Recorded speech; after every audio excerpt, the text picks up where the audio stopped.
what the case is, or what the sentence is not based on, is emotion or sympathy.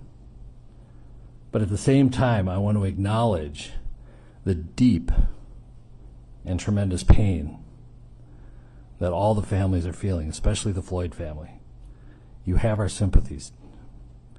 And I acknowledge and hear the pain that you are feeling. I acknowledge the pain not only of those in this courtroom, but the Floyd family who are outside this courtroom and other members of the community. It has been painful throughout Hennepin County, throughout the state of Minnesota, and even the country.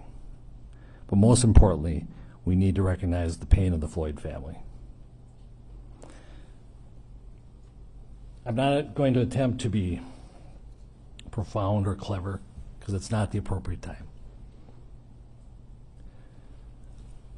I'm not basing my sentence also on public opinion. I'm not basing it on any attempt to send any messages.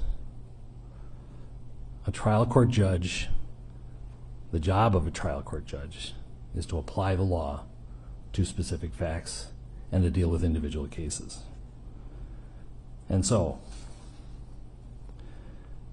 Mr. Chauvin, as to count 1, based on the verdict of the jury finding you guilty of unintentional second-degree murder while committing a felony under Minnesota Statute 609.19 subdivision 2 paren 1, it is the judgment of the court that you now stand convicted of that offense. Pursuant to Minnesota Statute section 609.04, counts 2 and 3 will remain unadjudicated as they are lesser offenses of count 1. As a sentence for count 1, the court commits you to the custody of the Commissioner of Corrections for a period of 270 months. That's 270. That is a 10-year addition to the presumptive sentence of 150 months. This is based on your abuse of a position of trust and authority, and also the particular cruelty shown to George Floyd. You are granted credit for 199 days already served. Pay the mandatory surcharge of $78 to be paid from prison wages. You're prohibited from possessing firearms, ammunition, or explosives for the remainder of your life. Provide a DNA sample as required by law. Register as a predatory offender as required by law. And then you will receive a copy of the order and also the attached memorandum explaining the court's analysis. Anything further from the state?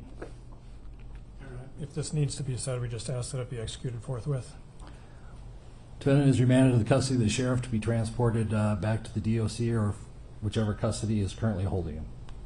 Anything from the defense? No, Your Honor. All right. Thank you. We are adjourned.